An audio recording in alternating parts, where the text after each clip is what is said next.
انسى الطريق مع نيفين محمود ومحمد سويلم على ميجا FM.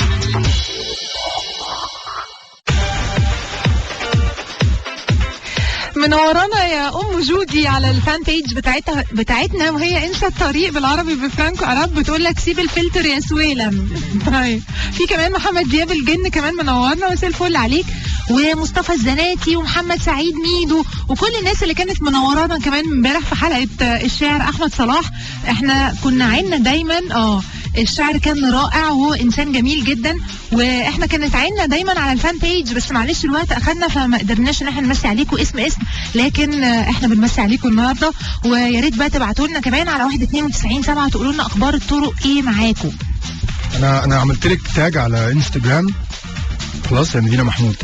في نجويه جميله اسمها رودي عبد الرحمن، جميله. ما انا رديت عليها ان انت وانا ووائل منصور وسالي عبد السلام من اكتر الناس اللي خلوها حبه الاذاعه وحبه الراديو، وكمان نفسها تخلص ثانويه عامه وتخش اعلام، فان شاء الله تبقى اجمد مذيعه وتبقى اجمد مننا كلنا وتعلم علينا كمان. ده اللي انا بتمناه لها برضو، ربنا يحقق لها امنياتها يا رب، وبشكرها جدا، وده شرف لينا كلنا ان هي تبقى يعني هو ده احساسها وهي متابعانا، ويعني ربنا يخليهم لينا يا رب دايما. عايز امسي بقى كمان على اجمد مطربه في الاردن بتسمعنا من الاردن دلوقتي، امل ابراهيم. ازيك يا امل ويعني ان شاء الله كسرت الدنيا انت كمان يا رب.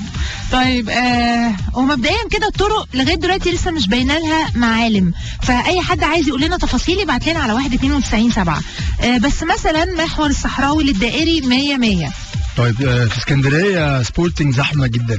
في كمان العباسيه اتجاه مدينه نصر زحمه لا تطاق، فخلي بالكم من المنطقه دي. طيب عايز اقول لكم برضو ان الصحراوي من البوابات لكارفور زي الفل. طيب في كمان الطرق دي زحمه، اللي هي ايه بقى؟ اللي هي هنقول لكم عليها حالا دلوقتي، بس الصوره ايوه. كوبري اكتوبر من المهندسين للتحرير والعكس. وصلت كوبري اكتوبر لكوبري 15 مايو برضو واقفه. كوبري 15 مايو اتجاه المهندسين زحمه جدا. كورنيش النيل من وسط البلد للدائري برضو مفيش امل. كوبري ايه ما انا سبتها لك كوبري ايه حضرتك؟ ما عرفتش اقراها. يعني كوبري مهمشه. ده ايه؟ ده حاجه زي الفل. ابعدوا عنه خلاص. اللي يعرفوا يبعت لنا على 192.7 يقول لنا الكوبري ده فين، موقعه فين. بقول لكم ايه، سؤال بقى لكل المجاويه وعايز الاجابه بصوت عالي على 192.7. انتوا جاهزين للرعب؟ انتوا جاهزين للرعب؟ انا مش جاهز. انتوا جاهزين؟ اللي جاهز للرعب يبعت لنا مسج على 192.7 او على الفان بيج بتاعتنا انسى الطريق، واحنا ان شاء الله بقى بعون الله. بس كده. ما على فكره انا غلطت. الاغنيه اللي فاتت انا قلت امل حجازي، بس هو تامر. طب بيكالالي دي بقى تامر حسني تدخل في الموضوع. انا بهديها لاجدع تاجر فاكهه، الراجل صاحب عربيه الاستفندي اللي واقف بره على مدينه الانتاج، حاج سمير احمد. يا حاج سمير ربنا يخليك. شبابنا كله بياكل مستفندي بتاعك يا حاج خلص خلاص ولا لسه في شويه؟ البطيخ نازل علينا. البطيخ نازل. تيجي بالجبنه البيضاء. انا شفت البطيخ بس خفت منه بصراحه. انا هجيبه لك. انا البطيخ اقعد اخبط عليها كده وانا ببقى فاهم حاجه، بس الراجل بيحس ان انا فاهم يعني. طب يا جماعه احنا نسيبكم مع امل حجازي لغايه ما نشوف حكايه البطيخ. وده طبيعي، ده مش طبيعي مع نيفين محمود ومحمد سويلم. انسى الطريق على ميجا FM.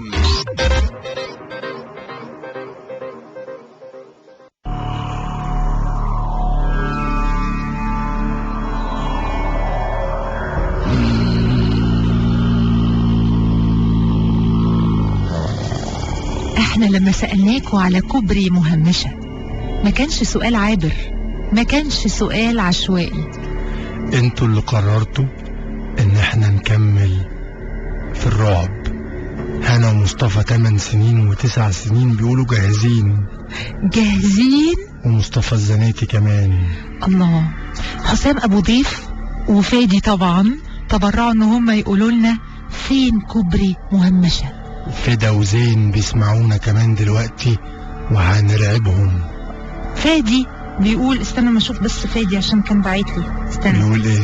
بيقول ان الكوبري ده عند غمرة تحت كوبري اكتوبر عند الوصلة كده. امال حسام بيقول في الشرابية. مش عارفة. عامة احنا هنستعير اسم الكوبري عشان عجبنا. ايوه طمعنا فيه. في القصة اللي هنرعبكم بيها دلوقتي. النهاردة هنحكي لكم على قصة، أو خلينا نقول جريمة. الجريمة دي حصلت في شارع اسمه شارع المشاط. شارع المشاط شارع غريب شوية، لا هو في حتة وقع خالص ولا هو في حتة هاي. يعني ما هو الشارع عشوائي ولا هو شارع في منطقة أو في منطقة راقية. الشارع ده برضه مش متسفلت، وفي نفس الوقت ما تحسش انه مكسر. الأرضية بتاعته واخدة طبقة نجيلة، تحسها نجيلة صناعي بس هي مش صناعي، زي ما تكون أعشاب كده طالعة على سطح التراب اللي مغطي الأرض. الشارع ده شارع طويل، لو قعدت تبص على يمينك وعلى شمالك هتلاقي بلكونات كتيرة قوي، كل بلكونة فيها قصة، وكل بلكونة فيها عائلة. اللي قاعدة بتنقي الرز، واللي قاعد بيشرب الشاي، واللي قاعد بيزقز لب ويتف على الناس اللي معدية، واللي مقعدة القطة بتاعتها. الله عليك يا قطة. لا ده انا في التمثيل عجبت. لا مبهرة مذهلة. وفي الجنب محل صغير قوي بتاع عم رضا، حق كده صغير واقف بيقلي فيه طعمية وشوية فول، واللي عايز ترشي، واللي عايز يقعد عنده ترابيزتين صغيرين يقضي حاله وياكله بسرعة ويمشي. المكان ما يدلش على اي حاجة مرعبة او اي حاجة غلط، وبالذات لو قربت من العمارة رقم 13. يا ترى حصل ايه في البيت رقم 13؟ عشان نقول لكم اكيد دلوقتي انتوا عارفيننا رزلين. احنا ممكن نسمع اغنية ونرجع نشوف يا ترى رقم 13 في شارع المشاط تحت كوبري المهمشة. بقول لكم ايه، اسرحوا بخيالكم كده، عمارة رقم 13 اللي في شارع المشاط، ايه جريمة القتل اللي حصلت فيها؟ يا ترى ايه اللي حصل؟ ومين اللي عملها وارتكبها؟ مين؟ أو يلا بينا نسمع اغنية ونرجع نكمل معاك. اسمعي الاغنية دي، ما عندكش دم؟ خلي عندك دم. خلي عندك دم. حلو قوي. وحس شوية باللي انا فيه، خلي عندك دم وجربي ناري، ده اللي جرب. ايوه شفته بعيني طاير في السماء، كان فعلا بيجر طيارة بإيد واحدة. وده طبيعي؟ ده مش طبيعي مع نيفين محمود ومحمد سويلم. انسى الطريق على ميجا اف ام.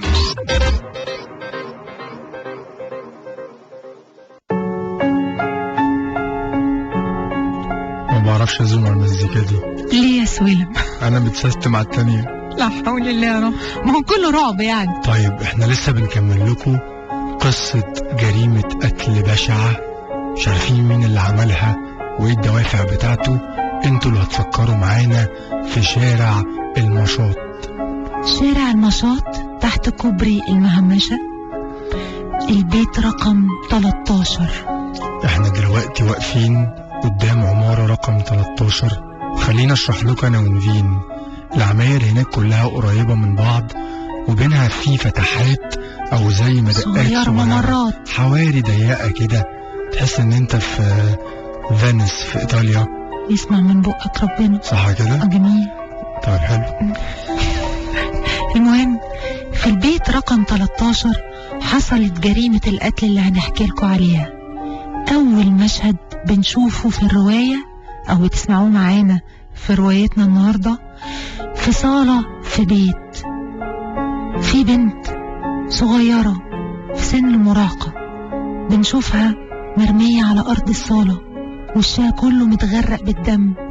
بس لو قدرت تدقق شوية في وشها هتكتشف قد ايه انها كانت بنت جميلة. وواقف جنبها عزت، واضح ان هو حد من الجيران او من المنطقة، واول حد خد باله ان في حد كان بيصرخ من شوية. هو نفسه كان بيخمن ان اكيد الجريمة دي حصلت الساعة 7 بالليل، في حد جه يخبط على الباب. شذا هي اسم البنت اللي ماتت.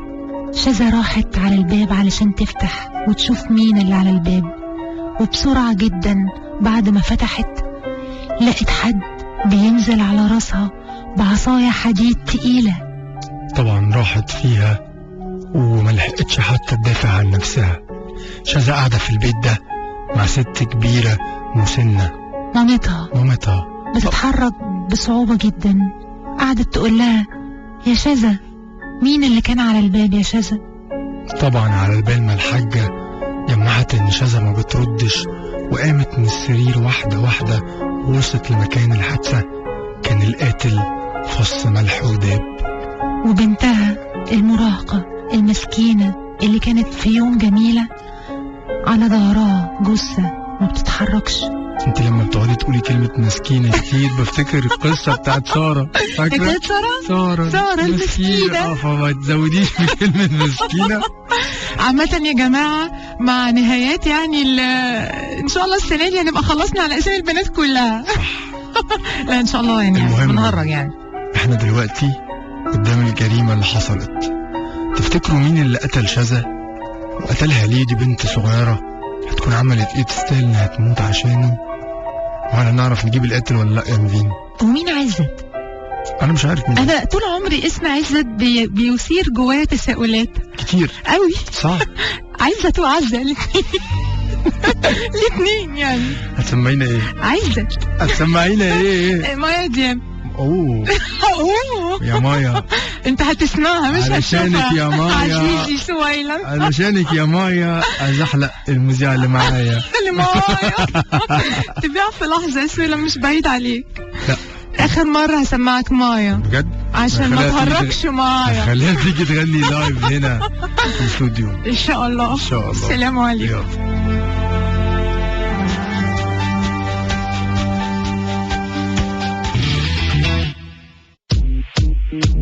ايوه شفته بعيني طاير في السماء. كان فعلا بيجر طيارة بإيد واحدة. وده طبيعي ده؟ مش طبيعي مع نيفين محمود ومحمد سويلم. انسى الطريق على ميجا اف ام.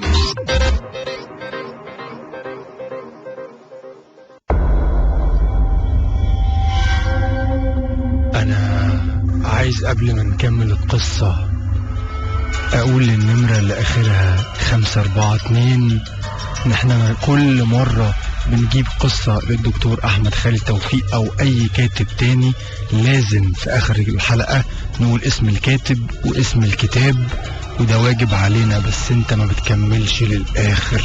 شكلك بتخلع قبل ما القصة تنتهي. ايوه بس نشكرك اكيد انك بتسمعنا وبيحب يسمعنا كمان، وادينا قلنا هو دلوقتي وكمل بقى معانا القصة. يلا مصطفى الزناتي بقى بيقول لك. لا يا مصطفى. اللي قتل شذا هي مايا عمرها ما تعمل كده يا مصطفى لو سمحت. اما بقى على الفان بيج برضو في محمد دياب الجن بيقول لي: ما تضحكيش يا نيبو وسويلم بيزوم عشان ما تبوظيش الدخله. يكرمك ربنا. والله انت برنس. هو انا امتى ضحكت وانت بتزوم؟ انا عادي يعني مش فاهم. طب زومي كده. لا انت تاني. انا تاني. انا ما اذا كان هو متضايق ان انا بضحك، امال لو زومت هيعمل فيا ايه؟ طب بقول لك ايه، انا حاسس ان في حاجه غريبه في شارع المشاط. طبعا اللي ما سمعش، احنا روايتنا النهارده وجريمتنا بتحصل في شارع اسمه شارع المشاط، وكمان قلنا ان هي بتحصل تحت كوبري المهمشه اللي ما كناش عارفين هو فين ولسه مش عارفين. السؤال بقى المهم، الكوبري ده فين؟ لا امال ايه؟ هل هي هتبقى جريمه قتل واحده ولا جرائم كتيره؟ وهل القاتل هيبقى واحد ولا كذا واحد؟ تعالوا نكمل. نرجع تاني للبيت رقم 13 وشذا جثتها في الصالة، ومامتها المسنة اللي بتتحرك بصعوبة منهارة من العياط. لو بصينا حوالينا هنلاقي المعمل الجنائي بيرفع البصمات وبيفتش في كل حتة في البيت وبيصوروا. طبعا الجيران كلهم ملمومين تحت مدخل العمارة، ولكن الشرطة منعت ان حد يطلع. وكمان بطل قصتنا اللي اصلا بيروي الحكاية وهو صحفي في جريدة اختصاصه جرايم، بقولك جرايم القتل للمراهقين. كنت هقلش حتة قلش. طب وليه؟ لا والله عشان مالك كان امبارح جرايم للشطار. يا نهار كل سنة طيب يا صندوق. انت طيب سيلة. لسه متمسك بيا يا رب الفلتر يقع. المهم بطل قصتنا اختصاصه انه يجمع قصص جرائم قتل المراهقين والمراهقات. جرائم برضه الراجل اللي بيقول لك بتضحكي وانا بزوم هيفجرنا. خلاص هنرجع تاني. احمد غرابه بيسمعنا على فكره. انا بسلم عليك جدا على فكره. جنجة على جنجة. ربنا يخليك لينا يا جنجة.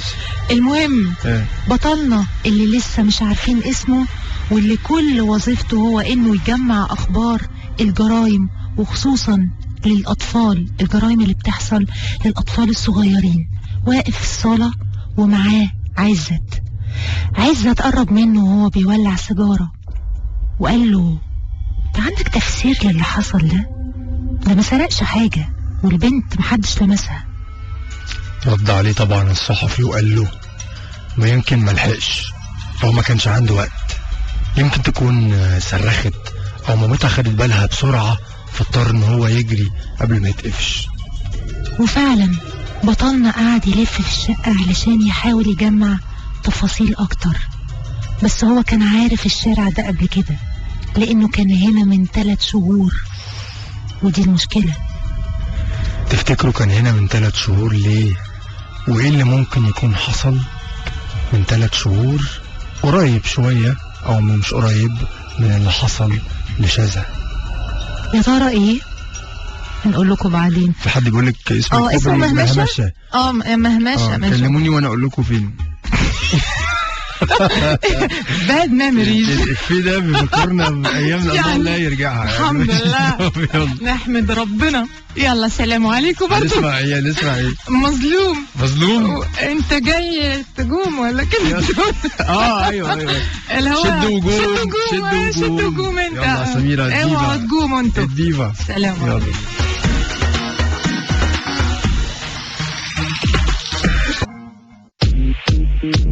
ايوه شفته بعيني طاير في السما. كان فعلا بيجر طيارة بإيد واحدة. وده طبيعي ده؟ مش طبيعي مع نيفين محمود ومحمد سويلم. انسى الطريق على ميجا اف ام.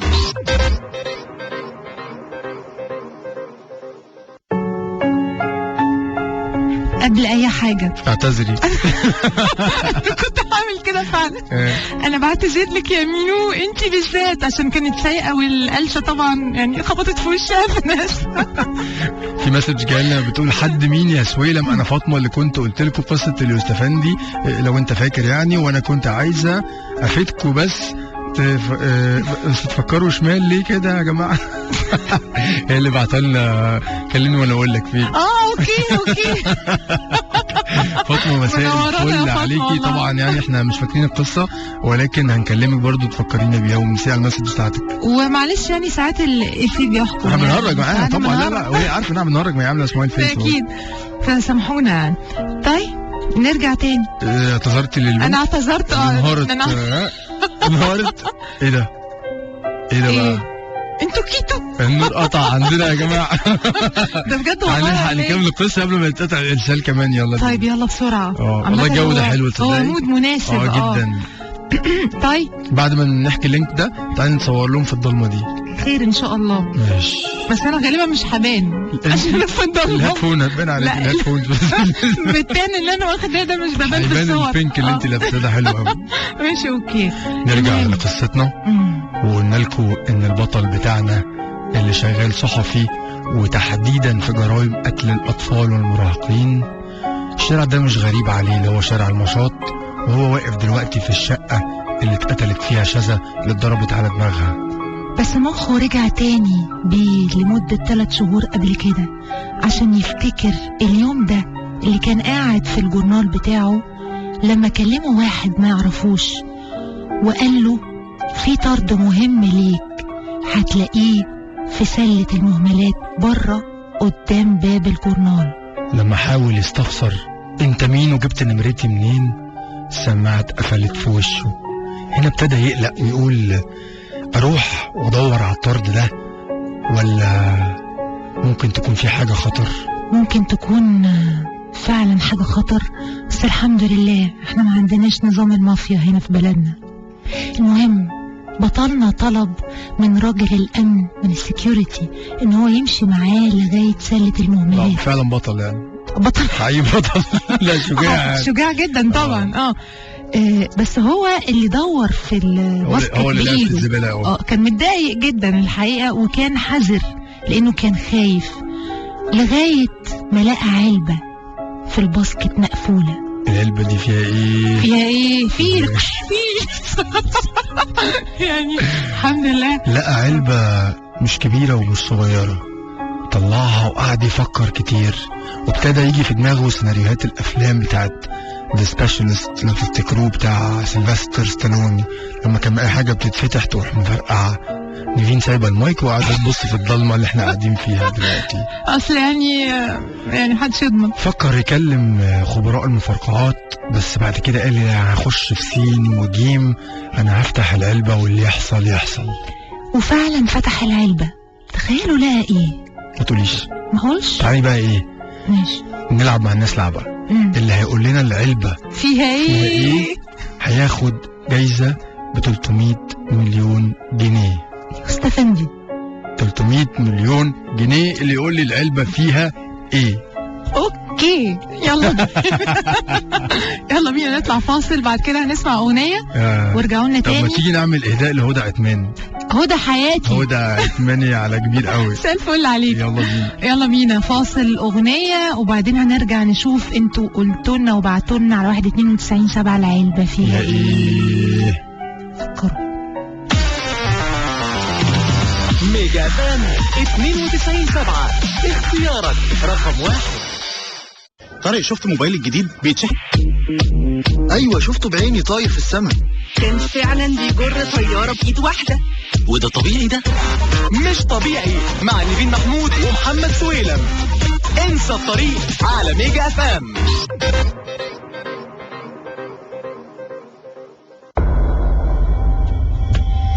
دول فاكرين كل حاجة عشان دول أجمد مجاوية في الدنيا، أجمل ناس عرفناهم في حياتنا. تعالي نقرا شوية مسجز ونكمل القصة. في مسج على 192.7 من رقم آخره 053 بتقول على فكرة المسكينة كانت اسمها سلمى، وكانت بنت أختي اسمها سلمى، المرة دي بقى شذا.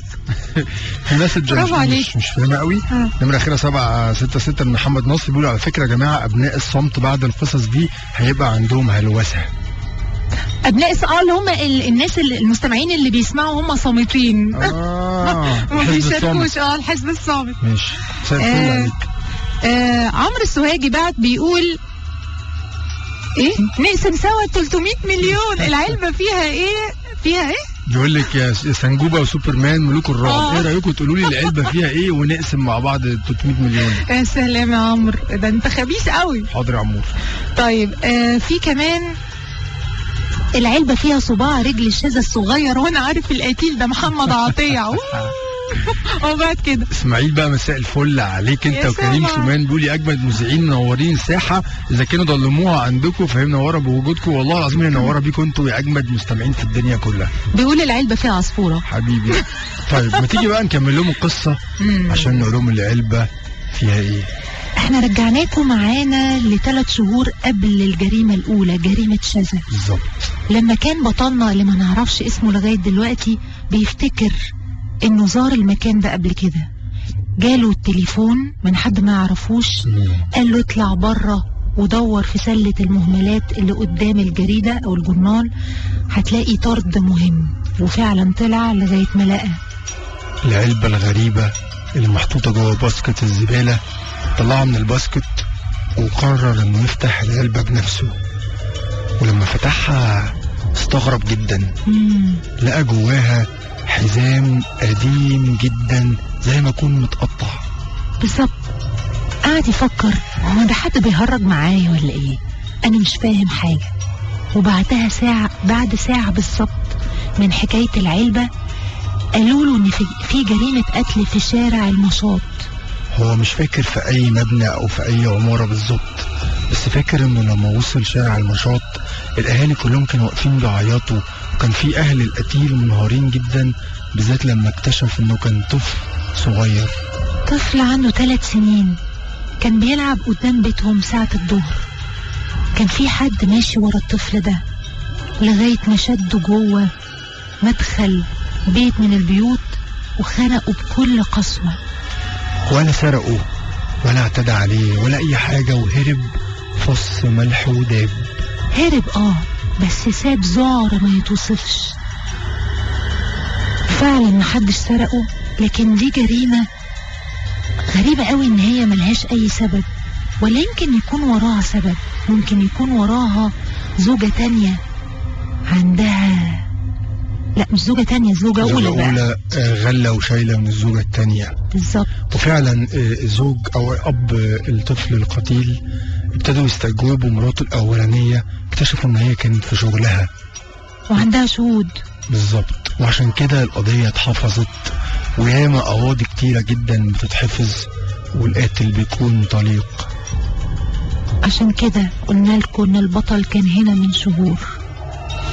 تفتكروا والله أعلم قصة أو حادثة شذا ممكن يكون ليها علاقة بحادثة الطفل الصغير، ولا إيه الحوادث الغريبة اللي بتحصل في شارع النشاط ده بالذات، وكلهم بيبقوا أطفال أو مراهقين ليه؟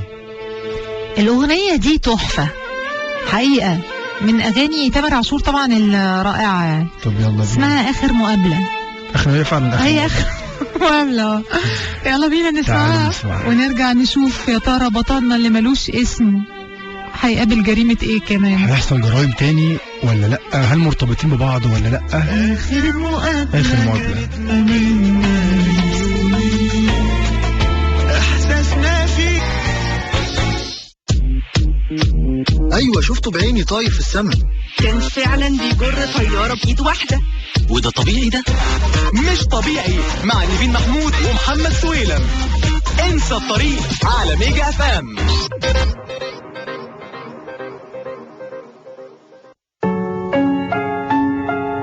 بقول لك ايه، احنا ما عملناش الواجب النهارده ومثلنا على الفان بيج بتاعتنا. تعالي نمثل على الفان بيج بتاعتنا وهي انسى الطريق بالعربي بفرانكو أراب.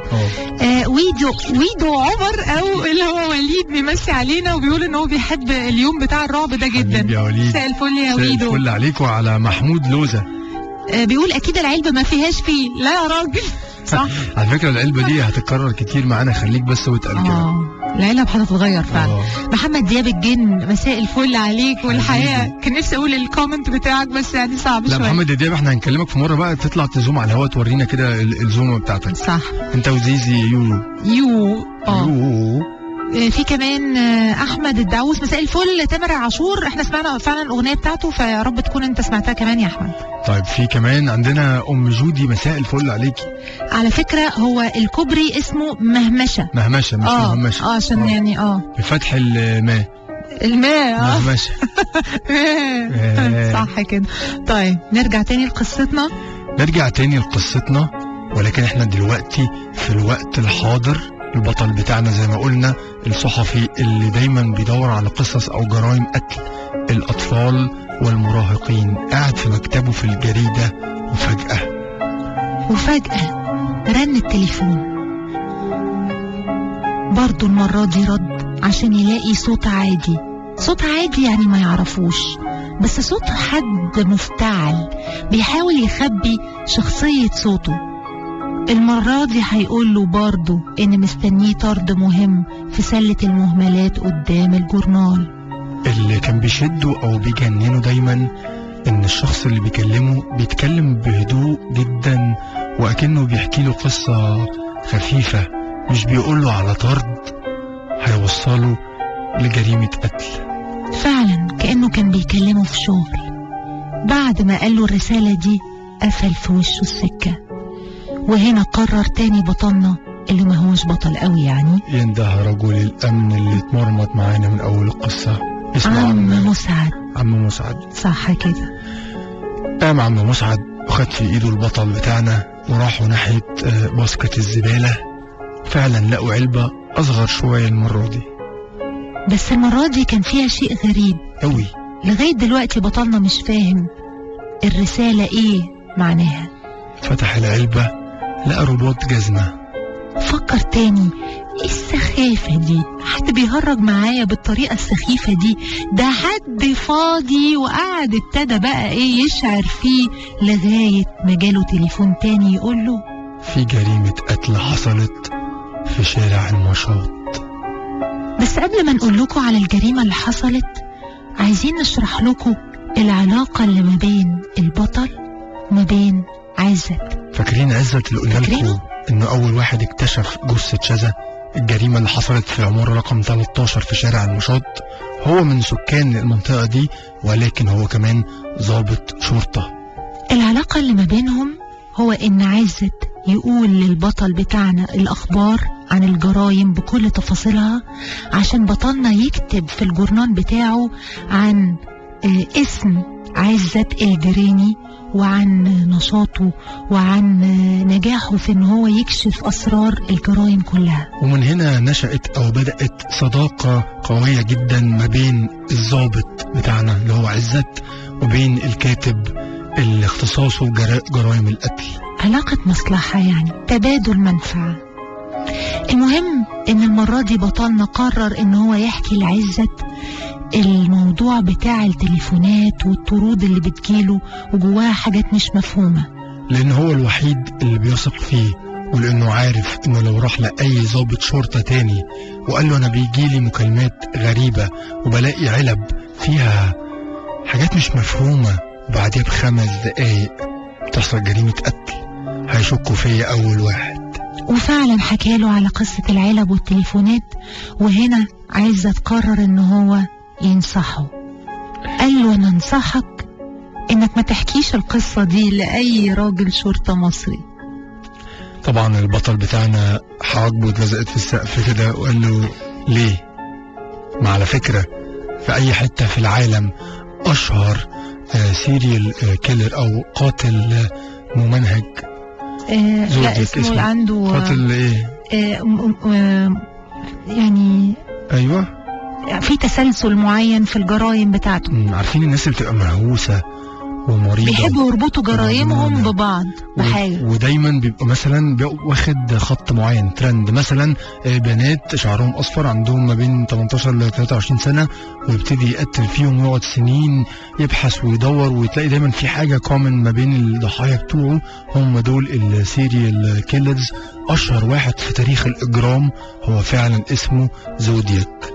وزودياك ده فعلا كان بيحذر الضحايا بتوعه او كتير منهم قبل ما يقتلهم، لدرجة ان هو حذر الصحفية اللي كانت بتنشر اخباره هو شخصيا وجرايمه قبل ما يقتلها. بعد كده روقها راحت. المهم عزت ضحك وابتسم، قال له يا عم الجو المعقد ده وزوديك ومزوديك بيحصل بره، انما احنا هنا عندنا الناس غلابة، عندنا الجو بتاع الراجل الغلبان اللي طهق من مراته من كتر الزن فقرر يقتلها ويقطعها ويحطها في كيس زبالة وينزل يشيش معسل تحت في القهوة اللي تحت العمارة لحد ما البوليس يجي ويقبض عليه وشكرا. وهنا قرر عزت انه ينصح بطلنا بانه مفيش حاجة تتعمل في الوقت الحالي الا انهم يستنوا المكالمة اللي يمكن تيجي ويمكن ما تجيش، ويمكن لو جت ما يلحقوش ينقذوا يعني الضحية. سؤالنا بقى للمجاوية، تفتكروا المكالمات الغريبة اللي بتيجي للبطل بتاعنا بالعلب اللي فيها مرة حزام ومرة رباط جزمة دي ليها علاقة ببعض ولا لا؟ يا ترى ولا لا؟ بشكرك يا رشا جدا جدا علشان بتعيدي عليا، ربنا يخليكي، بشكرك. والنمرة الأخيرة 200 بنشكرك أو بنشكرك جدا جدا. بحب أسمعه كل 4 مش عشان أخاف، عشان أضحك، خليته الرعب بشكل تاني، ربنا يخليكم يا رب دايما. يلا بينا نسمع طبعا الشحرورة الله يرحمها، صباح مع رولا سعد. يلا بينا.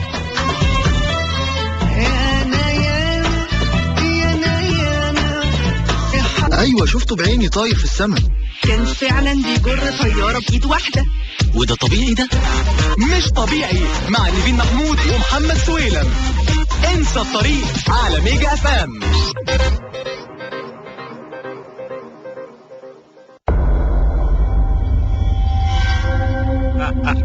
لا حول ولا قوة إلا بالله. أحلى حاجة لما نيجي نبتدي اللينك في يوم الرعب والنور يروح قاطع واحنا بنرفع المايكات. هي عامة زهرة بعتت لنا على الاس ام اس بتقول شكل عزت هو اللي بيعمل كده. مساء الفل عليكم. ازيك يا زهرة؟ هنعرف دلوقتي يا زهرة. رشا بتسلم عليكي وبتقول لك العفو يا نيفو. ربنا يخليك. منور يا سويلة، مزوم بالراحة شوية. انت واصلة. توتة مساء الفل عليكي، بشكرك جدا. توتة ولا توتة؟ مش عارف. ماشي، نمرتها اخرها 3 8. توتة او توتة. طيب نرجع تاني لقصتنا. احنا وقفنا فين؟ احنا وقفنا عند لما كلموه وهو قاعد في المكتب. العلاقة ما بين عزت وحصل جريمة قتل وجاله رباط جزمة في الطرد في الزبالة، وراح مكان الجريمة واضطر يحكي. وحكى للضابط عزت صاحبه، وقلنا لكم هم ازاي اتعرفوا على بعض. عزت ده ضابط شرطة، والراجل بتاعنا انتوا عارفين القصة طبعا يعني. المهم ان المرة دي بطلنا كان قاعد في الجورنال بتاعه، كان بياكل فول وشرح بقى للفول. لازم نقول التفاصيل يعني شرح لساندوتش الفول والزيت اللي فيه يعني هو لايت الدنيا، آلام المعدة وحاجات جميلة. المهم هو قاعد بيفطر، فجأة التليفون رن، وهو بقى مش عارف يرفع السماعة ويرد ولا هيجيله نفس الصوت بتاع كل مرة اللي بيسيب له الهدية بتاعته بره. وفعلا المرة دي لما رد سمع صوت، حس ان هو صوت سمعه قبل كده، عشان يقول له انت ليك طرد مهم برضه في باسكت الزبالة قدام الجورنال. انت مين يا عم؟ انت مش كفاية لعب وتقول انت مين؟ انا ما بلعبش. مين قالك ان انا بلعب؟ الطرد اللي كل مرة تبعتهولي وتمشي وتختفي بعديها، انت مين انت؟ ولا انت بتاع ايه انت؟ انا اول مرة اكلمك اصلا. انت ليه محسسني ان انا كلمتك قبل كده؟ وراح قفل في وشه. نعم. السكة اول مرة طبعا. البطل بتاعنا التربن، لان مش اول مرة تجيله المكالمة دي، وبيبقى عارف ان كل مرة هيلاقي حاجة غريبة جدا في الطرد او في العلبة اللي بيلاقيها في الزبالة، وبيبقى متأكد ان بعديها بشوية بتحصل جريمة قتل. فين؟ في شارع المشاط. المرة دي بطلنا ما قدرش يستنى، بسرعة رهيبة نزل في الشارع، ولا حتى نده لعم مسعد ولا حتى دور عليه. نزل قدام باسكت الزبالة علشان يدور بسرعة جدا على الطرد المهم اللي هو خلاص بقى حافظ شكله. فعلا لقى نفس الطرد بنفس الشكل، طلعه. بس المرة دي لقى حاجة برضو غريبة جدا يا جماعة. ايه بقى؟ فتح الطرد لقى طبق صغير جدا اللي بيتحط تحت فنجان القهوة. ده معناه ايه الكلام ده؟ ايه معناه؟ ايه الرسالة ورا الفنجان؟ مرة حزام، ومرة رباط جزمة، ومرة طبق صغير اللي بيتحط تحت فنجان القهوة. طبعا بطلنا قاعد مستني المكالمة اللي هو عارف انها اكيد هتجيله عشان تقوله في جريمة في شارع المشاط. فعلا تليفونه رن، ولقى الضابط عزت بيكلمه، بيقوله تعالى لي بسرعة على عمارة رقم 20 في شارع المشاط. بطلنا ساعتها اتأكد ان هو مش بيتهيأله، ان خلاص الموضوع واضح وصريح، في علاقة واضحة جدا ما بين المكالمات اللي بتحذره او بتقوله ان في طرد، وفي علاقة ما بينها وما بين الجرائم اللي بتحصل بعدها بوقت قليل جدا. السؤال بقى اللي جه في دماغي، هل اللي بيكلمه ده هو القاتل بتاع كل الجرائم دي؟ طب هل هو بيحذره قبل ما الجريمة تحصل، ولا هو بيكون قتل ضحاياه وعايزه يعرف مكان الجريمة؟ احنا لسه مش عارفين، بس لو انتوا تعرفوا ابعتوا لنا على 192 7. هنسمع دلوقتي اغنية ايه؟ لا احنا هنسمع اعلانات. اعلانات؟ وبعدها اغنية. انت في مكالمة هتجيب دلوقتي حالا في الاستوديو. بجد والله؟ في طرد بقى، وفي طرد مستنيكي في الباسكت اللي بره. الله عليك. انا بقول لك بتشتغل مع مين؟ انا؟ انا مش هينفع اقول لك. احسن برضه. ما ينفعش اقول الكلام ده. طب يلا نسمع اعلانات، بعدها اغنية حلوة جدا، ما تروحوش في حتة. يلا.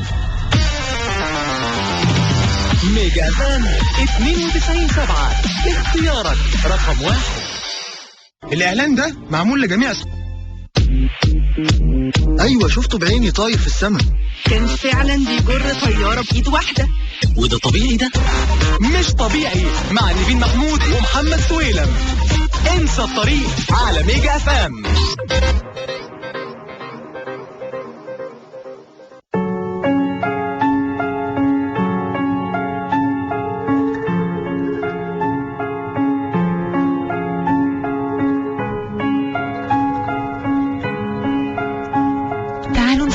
تاني بالرواية، بالجرايم، باللي حصل.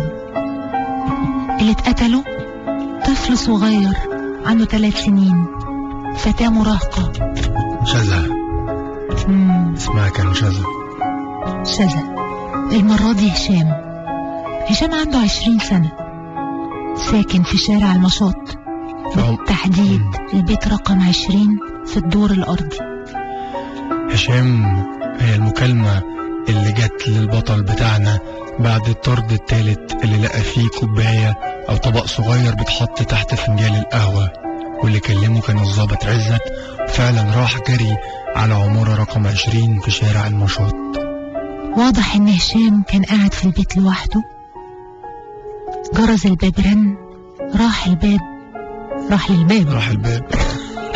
اتفتح، راح الباب وجه الباب راح للباب علشان يفتحه ويشوف مين اللي بيرن عليه. فتح الباب ملقاش حد، طلع خطوتين لقدام، يمكن يكون حد واقف على جنب او حد من العيال بيهرجوا، بس ما جاش على باله خالص ان في حد فوق الروف قاعد ومستنيه يطلع بره. ما جاش على باله يبص لفوق عشان يشوف اللي كان مستنيه على السطح، وهو ماسك بتاعة زرع كبيرة وتقيلة، قصرية زرع كبيرة، عشان يستناه في اللحظة دي بالتوقيت ده بالذات، عشان يوقع الزرع على دماغه. وفي ثانية كان هشام على الأرض والدم حواليه وراسه أشلاء. طبعا لما الشرطة وصلت والبطل بتاعنا كمان وصل، طلعوا فوق الروف يشوفوا الآثار، واكتشفوا انه فعلا كسر باب الروف عشان يطلع، ده القاتل يعني، ولقوا آثار ان هو كان نايم او راقد على بطنه عشان يبقى كاشف الروف من فوق من غير ما حد ياخد باله لحد ما هشام يطلع لبره. يعني الموضوع من الآخر مش صدفة، دي حاجة متخططة ومترتبة عشان يزيدوا الضحايا دلوقتي ويبقوا 3، ويزيدوا الأدوات بتاعت القتل، تبقى مرة بالخنق، ومرة بأداة حادة، ومرة بقصرية الزرع. ابتدى البطل بتاعنا يتكلم مع الضابط عزت، وعزت كان بيحاول يطمنه وقال له على الأقل احنا دلوقتي موقفنا بقى أحسن، بقينا عارفين ان الموضوع ليه علاقة ببعضه، او المكالمات الغريبة اللي بتجيلك وانت في الجريدة ولما بتيجي تفتح الطرد بتحصل بعديها جريمة القتل، فالقاتل يا اما بيحذرنا يا اما عايزنا نكشف الجريمة. بس هنا سكت عزت شوية لغاية ما اتكلم بصوت عالي وقال اللي بيفكر فيه جواه. قال لبطلنا بس اشمعنى انت اللي بيختاروه عشان يكلموه ويبعتوله الطرود؟ طبعا بطلنا رد بكل عنطزة وقال له عشان انا كاتب كبير وصحفي كبير، متنساش ان انا مقالاتي بتهز الدنيا. يا عم ده مش مبرر، وانت شايفنا هنا في امريكا الناس هنا في منهم كتير جدا ما بيعرفوش يقروا ويكتبوا، والجرايد بالنسبة لهم مش مهمة.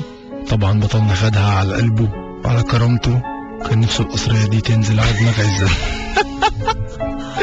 ابتسم ابتسامة صفرة وقال له طب تفتكر ليه يعني لو هو مش ده السبب؟ لا، هو السؤال التاني ليه شارع المشاط كمان؟ ما يمكن اهالي المنطقة دي عذبوا القاتل ده او كفروه في عيشته، عملوا فيه حاجة ما قدرش ينساها وبيحاول ينتقم منه، او يمكن فاكر نفسه هو بقى المخلصاتي اللي هيخلص في الشارع ده من الشر اللي جواه. ممكن نفكر في حاجات كتير وسيناريوهات كتيرة، ممكن ما يكونش فيه اي مبرر وهو واحد مجنون وعجبه الشارع ده وخلاص، عمرنا ما هنعرف. بس السؤال الثالث كمان، ايه العامل المشترك بين الضحايا غير ان كلهم ساكنين في شارع المشاط؟ مش عارف، او يمكن يكون الموضوع عشوائي. مش حاسس. شايف ان هو متخطط؟ مش عارف. هو انت مين دلوقتي؟ ما في شيء. يعني انت مين؟ بقولكوا ايه؟ يا الموضوع معقد جدا وكبر جدا ووسع مننا، واعتقد ان لسه في جرائم قتل تانية، واعتقد برضو هنضطر نعمل بارت 2 الاربع الجاي. الله على جمال الاغنية اللي انتوا هتسمعوها دلوقتي. مروان خوري يعني مبدئيا هو اللي ملحنها طبعا، واليسا اللي مغنياها، اغنية تحفة اسمها لو، فاسمعوها معانا وقولوا لنا رايكم فيها ايه. دي ايديا اللي على البيانو دي؟ لو ايه؟ البيانو ده دي ايديا، اسمعي. لو الله. لا. بقول لك انا مش قادره احرمهم من الانترو بتاع الاغنيه. طب يلا بينا هنتكلم نكتب. تاني عشان تعيديها تاني. ماشي اوكي. ماشي هفضل لا بقى أقول لا إيه.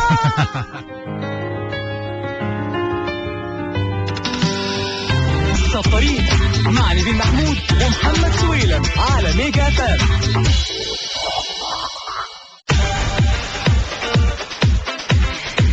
الهول هو ده اسم الروايه اللي احنا كنا بنقرا منها. طبعا قصتنا النهارده. ايه ده انت مش سامع نفسك؟ لا السماعه بايظه. حرام. خد السماعه دي.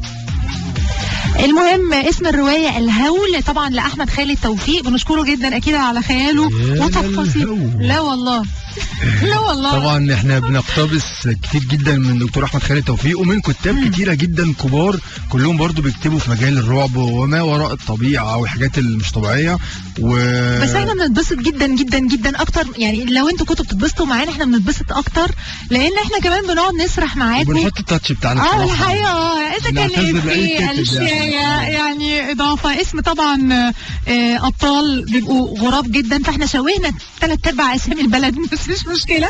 المهم تبقوا مبسوطين وتنسوا الطريق معانا والزحمه ونكون فعلا زي ما نبين قد خفاف عليكم وتسرحوا معانا بقى بخيالكم كده كل يوم 4. المهم استنونا بكره ان شاء الله من 4 ل 6 وانسى الطريق على ميجا اف ام. معاكم محمد سويلم ونيفين محمود، انما احنا دلوقتي لازم نمشي. القصه ما خلصتش، هنكمل بقيه القصه بتاعت شارع النشاط يوم الاربعاء اللي جاي. جرايم لسه في جرايم قتل اكتر